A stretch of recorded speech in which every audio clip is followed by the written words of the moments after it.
हे पारसारथी हे मधुसूदन, हे भारत के प्राण आधार, मीरा सुर रस कान कहें, जगत नियंता जय जयकार, जगत नियंता जय जयकार।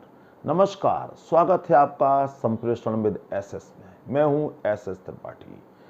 मित्रों, यकीनन आप समझ ही गए होंगे कि आज हम बात करने वाले हैं महान ग्रंथ महाभारत और महाभारत के महानायक श्री कृष्ण जी के बारे में। असंख्य दिलों में वास करने वाले जगत नियंता लीला पुरुषोत्तम भगवान कृष्ण की लीला के बारे में आज हम चर्चा करने वाले हैं। कृष्ण जिनका अर्थ होता है सांवला या नीला, या कहिए आकर्षक, या मन को सम्मोहित करने वाला, मन भावन, प्रिय लगने वाला। और भगवान कृष्ण पृथ्वी पर आए, मथुरा से उनकी यात्रा प्रारंभ हुई और समापन हुई भालका गुजरात में।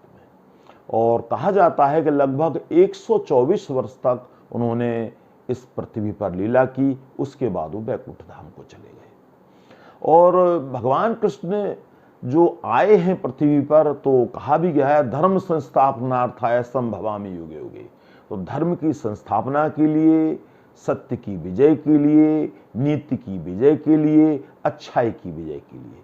यही कारण है कि महाभारत जैसी घटनाओं में उनको देखा जा सकता है मुख्य भूमिका में, और वह हर जगह आपको नजर आएंगे सत्य की तरफदारी करते हुए, नीति की तरफदारी करते हुए और धर्म की संस्थापना के लिए। और यही कारण है कि महाभारत की जो है कल्पना बिना जो है कृष्ण जी के नहीं की जा सकती है। अब बात आती है महाभारत की कि महाभारत क्या है अब वास्तव में। तो महाभारत जो है, इसका प्राचीन नाम जय संहिता था और बाद में इसका नाम भारत पड़ा और कालांतर में यह महाभारत नाम से जाना जाने लगा। इसमें लगभग 1,40,000 श्लोक हैं। यह संस्कृत भाषा का ग्रंथ है और जो है यह महाभारत जो है ग्रंथ, यह मुख्यतः दो परिवारों और बंधु बांधव ही थे दोनों, कौरव और पांडवों, उनके बीच पारिवारिक युद्ध का जो है वर्णन है। कौरव 100 भाई बहन थे और पांडव 5। और श्री कृष्ण जी ने भरसक प्रयास किया कि यह महाभारत का युद्ध ना हो, लेकिन कुछ ऐसी परिस्थितियां बनी कि महाभारत का युद्ध हुआ और इस महानतम ग्रंथ की रचना हुई। जहां तक रचना की बात है, महाभारत की रचना जो है महर्षि वेदव्यास जी ने की है। और महाभारत के प्रचारक, प्रसारक या इसके बारे में बताने वाले भाटसारथी या सूत जी महाराज, आप ग्रंथों में देखिए कई बार प्रसंग आता है सूत जी उवाच, तो इसका मतलब उन्होंने ही इसका वर्णन किया है। और महाभारत को जो लिपिबद्ध किया है, लिखा गया है, भगवान श्री गणेश जी ने इसे लिखा है।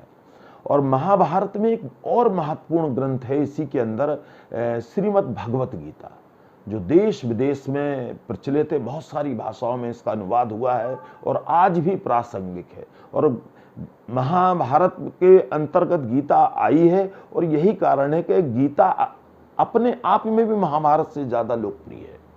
और गीता जी के ही कारण श्री कृष्ण भगवान को जगत गुरु की उपाधि भी दी गई है।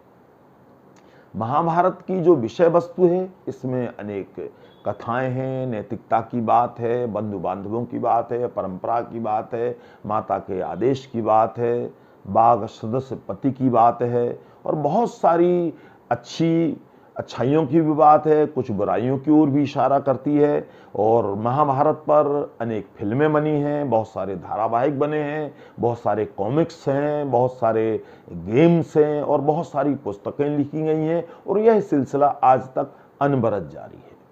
महान विद्वान और राजनीतिज्ञ श्री राजगोपालाचारी जी का कहना है कि महाभारत सिर्फ भारत का ही नहीं, अपितु संपूर्ण विश्व की बहुमूल्य धरोहर है। और फिर बात आती है महाभारत में श्री कृष्ण जी का क्या भूमिका थी, क्या रोल था महाभारत में। यह जो है बहुत सारे हमारे दर्शक जानते भी होंगे, लेकिन मैं कुछ ऐसी बातों से आपको परिचित कराने वाला हूं जिन पर लोगों की दृष्टि कम गई है, लेकिन वो बहुमूल्य बातें हैं।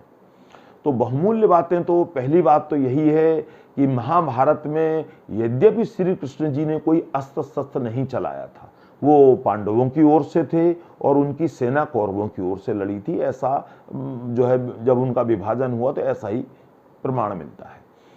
और महाभारत में जो है श्री कृष्ण जी स्थान स्थान पर पांडवों को धर्म संस्थापना के लिए, नीति के लिए, सत्य की विजय के लिए, अच्छाई के लिए संकेत देते नजर आते हैं। यद्यपि और उन्होंने युद्ध में कोई रोल नहीं किया, लेकिन वो अर्जुन के सारथी बने और उन्होंने एक प्रकार से निर्णायक भूमिका अदा की। अब आइए कुछ नजर डालते हैं महाभारत के कुछ प्रसंगों पर। तो सबसे पहला प्रसंग तो ये है कि अगर श्री कृष्ण जी ना होते और अर्जुन का संशय दूर ना करते तो मुझे लगता है कि महाभारत का युद्ध पहले ही आधा खत्म हो जाता। तो उन्होंने संशय दूर करके गीता का ज्ञान दिया, गीता का उपदेश दिया और फिर अर्जुन को तैयार किया युद्ध के लिए।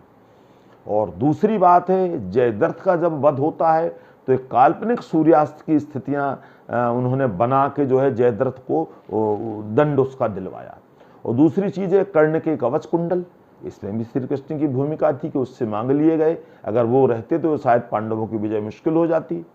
और इसके अलावा खाटू श्याम जी से शीश का दान मांगना, ये भी भगवान कृष्ण का ही जो है उपक्रम था।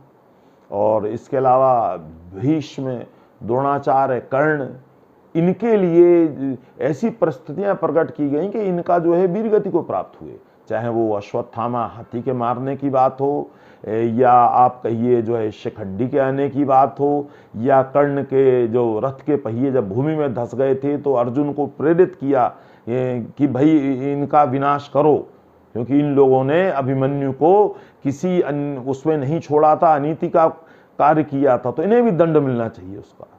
और इसके अलावा बहुत बड़ा प्रमाण है जो दूसरी ओर के कौरवों की ओर के जो सबसे बड़े उनके सेना नायक और गदाधारी दुर्योधन, तो दुर्योधन के शरीर को वज्र का ना बनने देना, पूरे शरीर को, और उनकी जंघा पर वार करवा के उनका प्राणांत करवाना, ये भी श्री कृष्ण जी की युक्ति थी। इसके अलावा जरासंध का वध करके उसे अलग अलग दिशाओं में फेंकवाना, यह भी श्री कृष्ण जी की नीति का परिणाम था।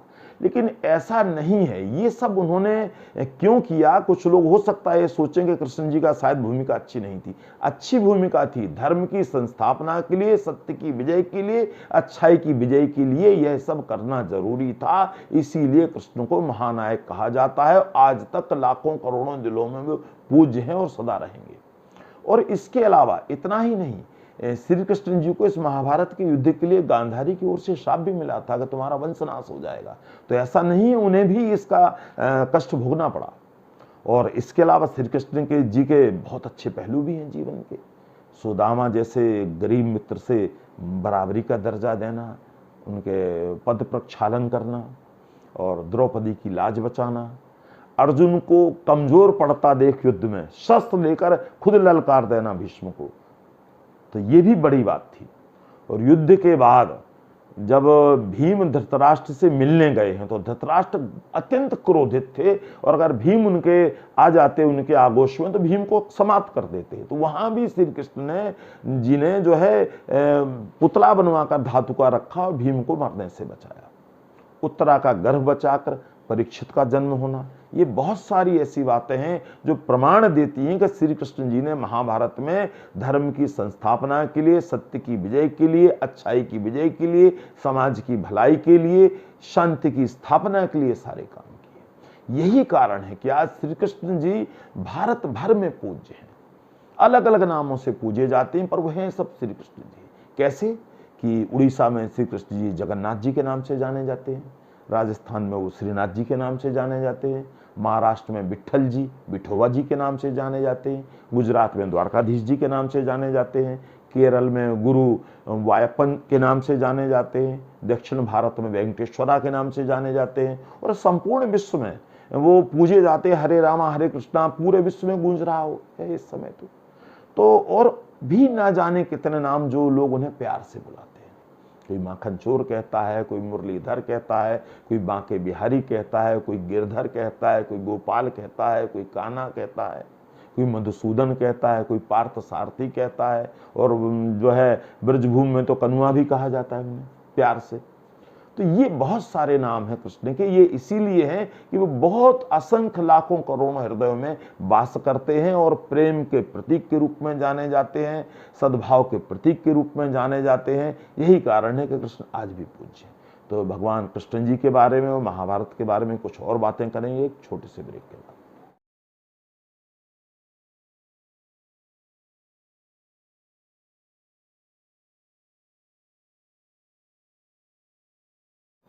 एक बार फिर से स्वागत है आपका संप्रेषण विद एसएस में। जो दर्शक हमसे अभी जुड़े हैं या हमारे चैनल पर नए हैं, तो मैं उनसे निवेदन करना चाहूँगा कि आप हमारे चैनल को सब्सक्राइब करें, लाइक करें, शेयर करें, कमेंट करें और हमें अपना ढेर सारा प्यार, स्नेह, सहयोग, समर्थन देते रहें। आप हमारी वेबसाइट पर हमसे जुड़ सकते हैं, आप हमारे ऐप पर हमसे जुड़ सकते हैं, आप हमें फेसबुक, ट्विटर, इंस्टाग्राम पर फॉलो कर सकते हैं। और मैं निवेदन करूंगा कि हमारे वीडियो आपको कैसे लगते हैं इस बात से हमें अवश्य अवगत कराएं। और अगर अच्छे लगते हैं तो मैं चाहूँगा कि अपने मित्रों में, सहयोगियों में, परिवारों में ज़्यादा से ज़्यादा इन्हें फैलाएँ, जिससे मैं चाहता हूँ ये अच्छी बातें, ज्ञान की बातें, उपयोगी बातें सब तक पहुँचें। तो हम बात कर रहे थे भगवान श्री कृष्ण की। भगवान श्री कृष्ण जी के बारे में एक बात तो आप सभी जानते हैं कि उनका संपूर्ण जीवन बड़ा संघर्षमय रहा। जन्म से लेकर वैकुंठ धाम जाने तक उनके जीवन में संघर्ष ही संघर्ष रहा। और यह संघर्ष अपने आप में यह शिक्षा देता है कि जीवन में कितनी ही परेशानियां हों, कितनी कठिनाइयां हों, अगर हम जो है दृढ़ इरादा और मजबूत संकल्प रखें तो उनसे बाहर निकला जा सकता है। इसके अलावा यह भी संदेश दिया है भगवान श्री कृष्ण ने गीता जी में कि कर्मण्ये वाधिकारस्ते मा फलेषु कदाचन। हमें कभी भी कर्तव्य पथ से विमुख नहीं होना चाहिए, फल की चिंता नहीं करनी चाहिए और अपने कर्तव्य को संपूर्ण सामर्थ्य से अच्छी प्रकार से निर्वहन करना चाहिए। अब बात उठती है कि भगवान कृष्ण और 8 इसके बारे में बड़ा ही विचित्र संजोग है कि भगवान कृष्ण और 8 का नाता जो है महाभारत में और उनके जीवन में बड़ा ही अलग तरीके का दिखाई देता है। कैसे दिखाई देता है कि भगवान कृष्ण विष्णु जी के 8वें अवतार थे, देवकी वसुदेव जी के 8वें पुत्र थे। उनका जन्म अष्टमी के दिन हुआ था और उनकी जो है मुख्य पटरानियां 8 थीं और वो 8 नगरों में रहे अपने जीवन में। उनके मित्र भी 8 थे, शत्रु भी 8 थे, प्रमुख की बात कर रहा हूं मैं। और इसके अलावा जो है उनके पुत्र भी 80 पुत्र थे, वो भी 8 के मल्टीप्लाई में है, 8 के गुणज है। इसके अलावा मैं ये भी कहूँगा कि आज भी उनका जो है जन्मदिन जन्माष्टमी प्रायः अंग्रेजी हिसाब से भी 8वें महीने में ही पड़ता है, अगस्त में ही पड़ता है सामान्यतया। तो यहाँ भी आप देखिए 8 का आंकड़ा है। तो 8 बहुत महत्वपूर्ण रहा है भगवान श्री कृष्ण के जीवन में। एक और अंक की मैं बात करना चाहूंगा। महाभारत में 18 इसका बहुत बड़ा महत्व है। महाभारत में 18 बहुत जगह दिखाई देता है। कैसे कि महाभारत में जो है ग्रंथ है, उस ग्रंथ में 18 अध्याय हैं और उसमें जो पर्व हैं जिन्हें परिशिष्ट कहेंगे वो भी 18 हैं। गीता का उपदेश 18 दिन दिया गया। गीता जी लिखी गई 18 अध्याय में। महाभारत का युद्ध चला 18 दिन। सेनाएं जो थी 18 अक्षौहिणी। अक्षौहिणी के बारे में बताना चाहूंगा, कई हमारे माननीय दर्शक जानना चाहेंगे कि अक्षौहिणी सेना से क्या तात्पर्य है। आप ये समझिए, एक अक्षौहिणी सेना में हाथी, घोड़े, पैदल सवार, रथ मिलाकर लगभग 2.5 लाख की संख्या होती थी। तो महाभारत के युद्ध में ऐसी 18 अक्षौहिणी सेनाएं थी, मतलब 2.5 लाख वाली 18 सेनाएं थी, जिनमें 7 सेनाएं पांडवों के पास थी और 11 सेनाएं कौरवों के पास थी। और महाभारत के युद्ध के सूत्रधार 18 रहे हैं और महाभारत युद्ध की समाप्ति के बाद भी 18 लोग ही जीवित बचे हैं, जिनमें 3 कौरव थे और 15 पांडव लोग थे। और कुछ अन्य रोचक तथ्य भी आप जान लीजिए इनसे जुड़े हुए कि हमारे भारत के कुछ क्षेत्रों में आज भी लोग महाभारत का ग्रंथ घर में रखना उचित नहीं मानते। अब पता नहीं अंधविश्वास है या उनके अपने मान्यताएं हैं, तो वो महाभारत ग्रंथ घर में रखना उचित नहीं समझते। उनका ऐसा मानना है कि महाभारत का ग्रंथ घर में रखने से लड़ाई होती है, क्लेश होता है, कलह होता है। और वैसे भी आज आम जनमानस महाभारत की बात आप करो तो कहेंगे जी महाभारत हो गई, इसका मतलब है लड़ाई झगड़ा, इसी से माना जाता है। और एक और बड़ी रोचक बात मैं बताना चाहूँगा कि महाभारत में वर्णन आता है महान धनुषधारी एकलव्य का। तो जब एकलव्य से गुरु द्रोणाचार्य जी ने गुरु दक्षिणा के रूप में अंगूठा मांग लिया, तो कहीं ना कहीं आज के ऑनलाइन शिक्षण की याद दिलाती है कि आप चाहे स्कूल जाओ चाहे ना जाओ, पढ़ो चाहे ना पढ़ो, लेकिन फीस तो आपको देनी पड़ेगी। तो गुरु द्रोणाचार्य जी ने कुछ वैसे ही किया, जबकि शिक्षा उसने गुरु द्रोणाचार्य जी से नहीं ली थी, लेकिन वो अंगूठा मांग ले गए उसका, तुम पढ़ो ना पढ़ो हम तो फीस लेंगे पूरी तुमसे, चाहे तुम कैसे दो। और दूसरी चीज है, महाभारत के जो पूरी प्रसंग चला, पूरी युद्ध चला, तो जो है संजय जी को इसकी जिम्मेवारी सौंपी गई थी, क्योंकि उनके पास दिव्य दृष्टि थी या उस समय की टेलीपैथी थी, जो उन्होंने धृतराष्ट्र जी को आंखों देखा हाल सुनाया, एक एक घटना का वर्णन किया।